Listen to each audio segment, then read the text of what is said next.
Avez-vous déjà senti que vous êtes différent?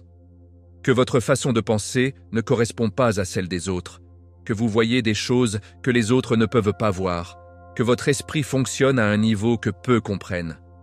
Si c'est le cas, ce n'est pas une coïncidence. Dieu vous a donné une intelligence qui transcende le conventionnel, une compréhension que beaucoup commencent à peine à remarquer. Et quand ils se rendront compte, il sera trop tard.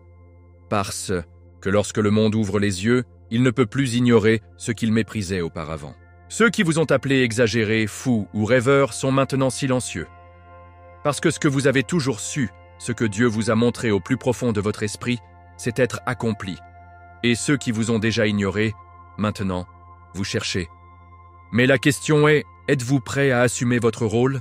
La Bible dit dans 1 Corinthiens 1, 27, « Dieu a choisi le fou du monde pour embarrasser les sages et les faibles du monde pour embarrasser le fort. » Il a toujours utilisé des gens comme vous, ceux qui ne rentrent pas dans les moules, ceux que le monde ne savait pas apprécier. Mais maintenant, tout change. Et si vous avez senti que ce monde n'est pas votre maison, que vous avez été créé pour quelque chose de plus grand, alors ce message est pour vous. Aujourd'hui, parlons de ce que signifie être choisi. Du pouvoir de l'intelligence qui transcende la logique humaine. Comment la vérité génère deux réactions, l'admiration ou le rejet. Et pourquoi maintenant, plus que jamais, ceux qui ont été appelés doivent se lever et assumer leur rôle dans la transformation du monde.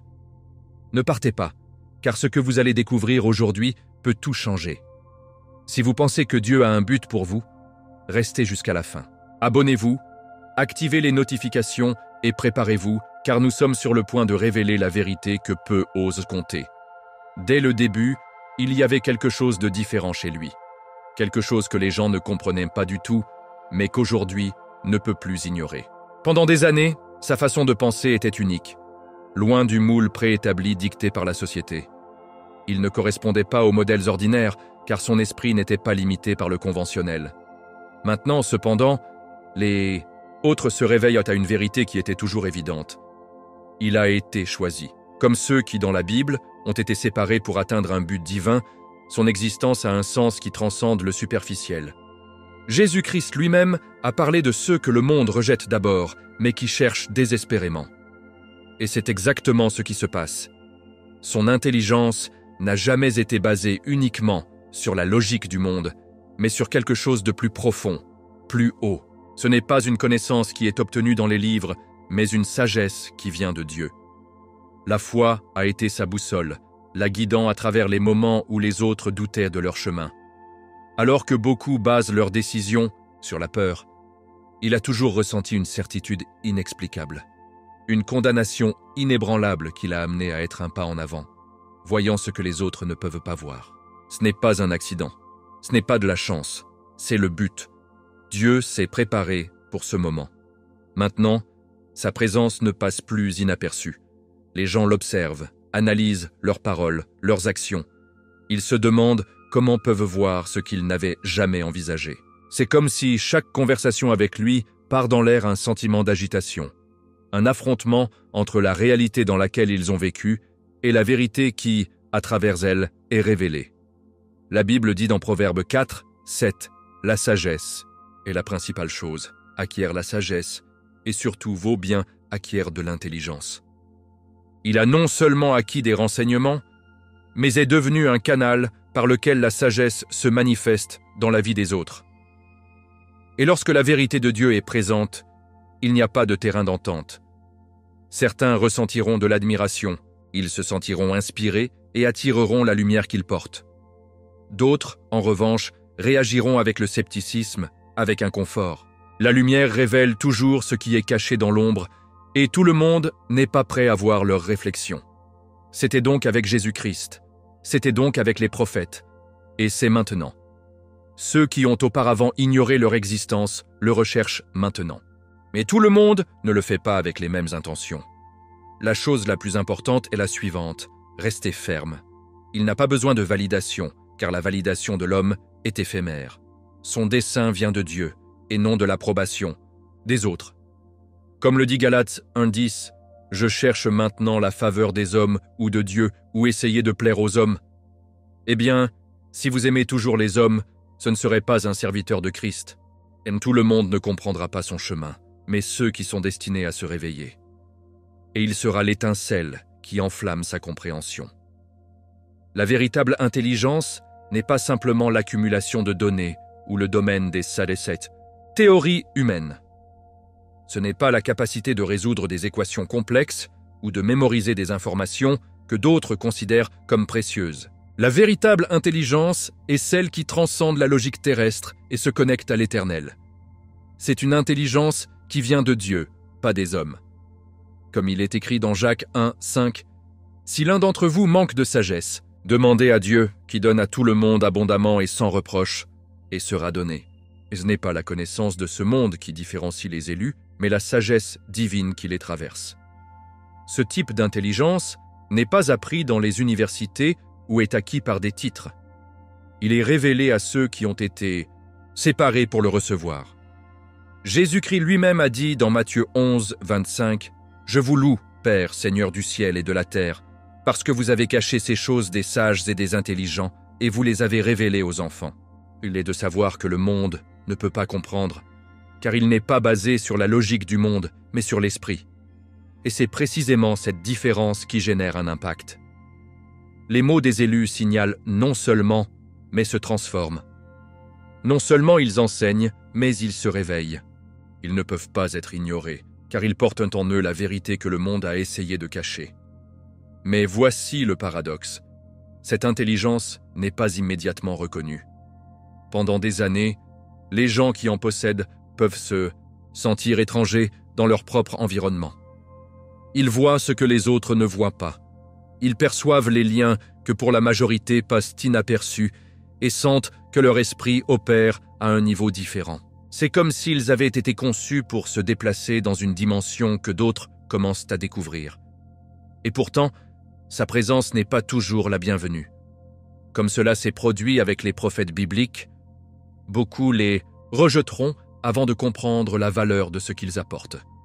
Mais tout change au moment où les circonstances l'exigent. Lorsque la vérité est impossible à ignorer, lorsque les événements du monde commencent à s'aligner sur ce qu'ils ont toujours su, c'est alors que ceux qui les ignorent auparavant commencent à faire attention. Soudain, ces paroles ont du poids. Ces avertissements, qui étaient autrefois ridiculisés, sont maintenant considérés comme une sagesse. Les gens commencent à demander « Comment le saviez-vous ? Comment pouvez-vous le voir avant les autres ?» Mais la réponse est simple.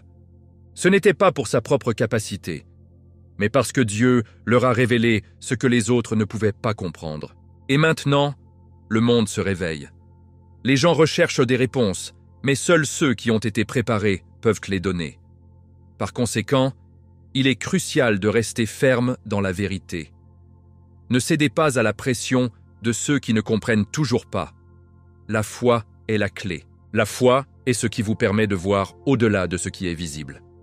Comme Hébreux 11, 1, la foi est la certitude de ce qui est attendu, la conviction de ce qui n'est pas vu. L'intelligence spirituelle n'est pas basée sur ce que les yeux peuvent voir, mais sur ce que l'esprit révèle. Et ceux qui ont été appelés à le porter ont une responsabilité. Utilisez-le pour guider les autres vers la vérité.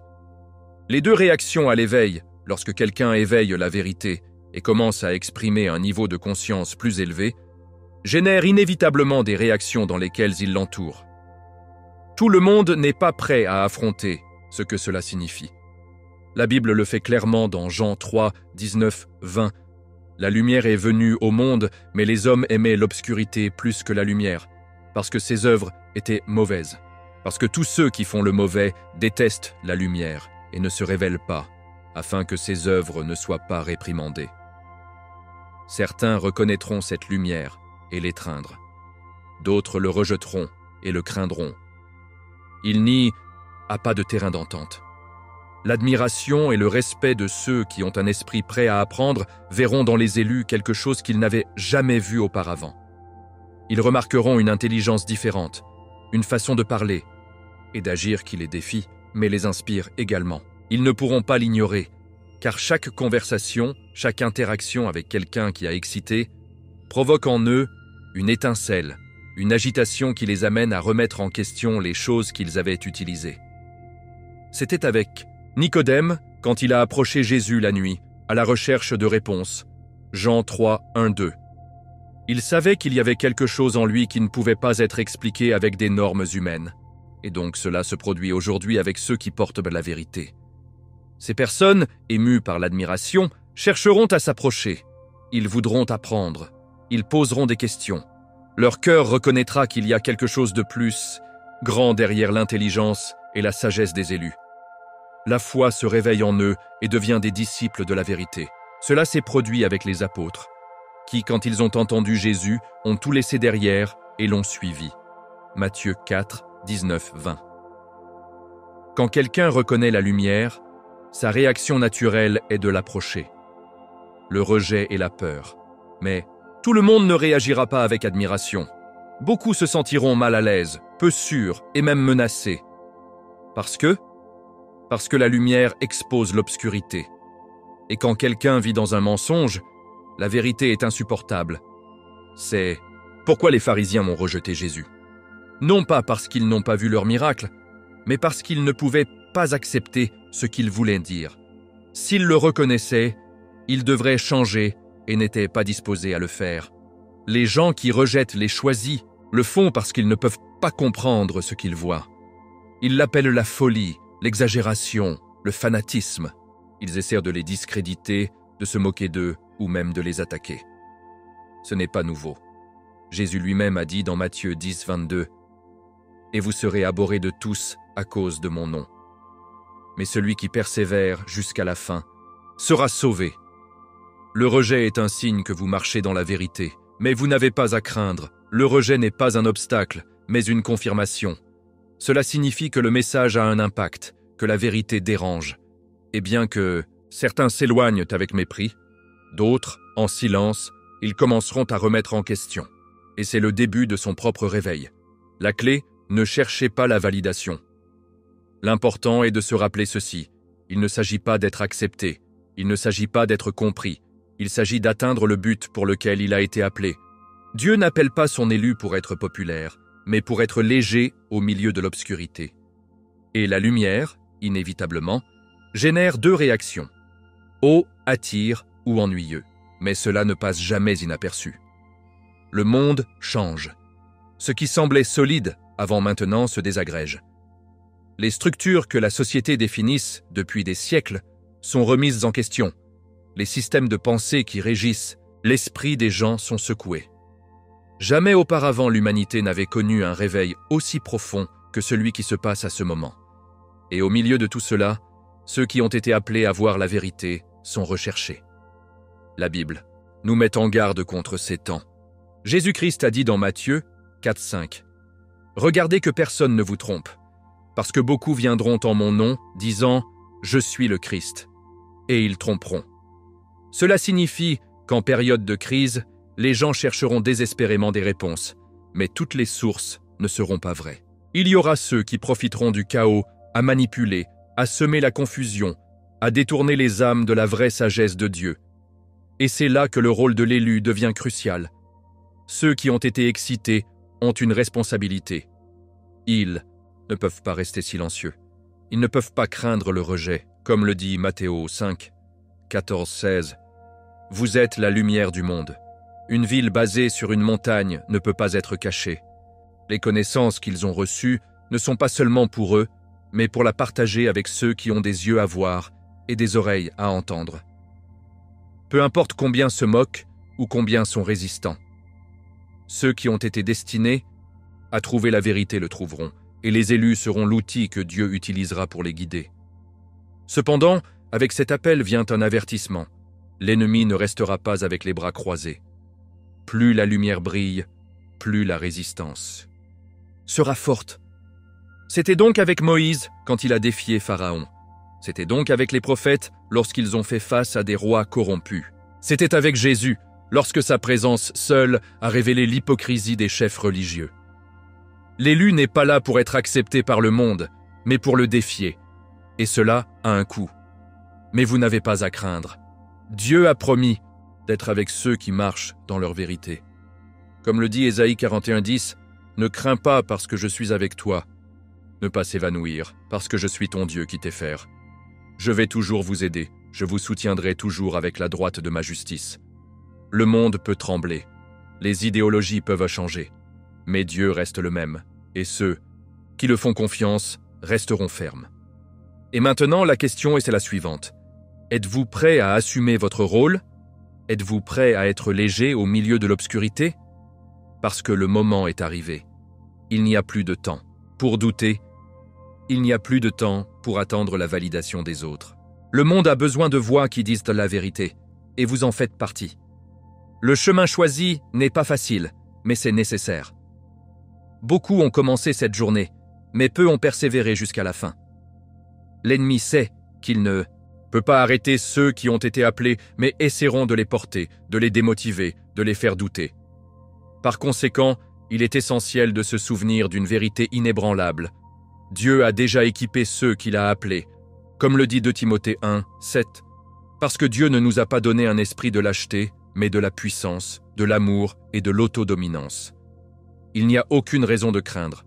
Il n'y a aucune raison de revenir en arrière. Dans la Bible, nous voyons une constante. Dieu ne choisit jamais les plus forts, les plus préparés ou les plus populaires. Choisissez ceux qui le souhaitent. Moïse bégaya. David n'était qu'un berger de moutons. Gédéon a caché l'ennemi. Pedro était impulsif et peu sûr. Et pourtant, ils ont tous atteint leur objectif. Non pas parce qu'ils étaient parfaits, mais parce qu'ils faisaient confiance à celui qui les avait appelés. Aujourd'hui, le monde a besoin de gens qui, comme eux, osent marcher dans la foi, qui ne recherchent pas l'approbation des hommes, mais la direction de Dieu. Ils ne s'arrêtent pas lorsqu'ils sont confrontés à l'opposition, mais persévèrent avec conviction. Comme le dit Hébreux 10, 39, « Mais nous ne faisons pas partie de ceux qui retournent à la perdition, mais de ceux qui ont la foi pour préserver l'âme. » Le moment d'agir est maintenant. Une grande foule n'est pas nécessaire. La reconnaissance des autres n'est pas nécessaire. Vous n'avez besoin que d'obéissance. Et ceux qui restent fermes verront le fruit de leur fidélité. Dieu soulève un reste. Un groupe de personnes qui n'ont pas peur de dire la vérité, qui ne se penchent pas devant la pression, qui comprennent que leur objectif va au-delà de la terre. Et vous, qui avez lu jusqu'à présent, savez dans les profondeurs de votre cœur que c'est pour vous. Ce n'est pas un accident que vous soyez ici. Ce n'est pas une coïncidence que ces mots vous aient atteints. L'appel a été passé. Maintenant, c'est à vous de répondre. Allez-vous continuer ou allez-vous rester dans le confort de ce qui est connu? La décision vous appartient. Maintenant, tu sais, vous n'êtes pas commun. Vous n'avez pas été créé pour s'adapter, mais pour mettre en évidence. Dieu a mis en vous quelque chose que le monde ne peut ignorer. Et la question n'est pas si vous êtes prêt.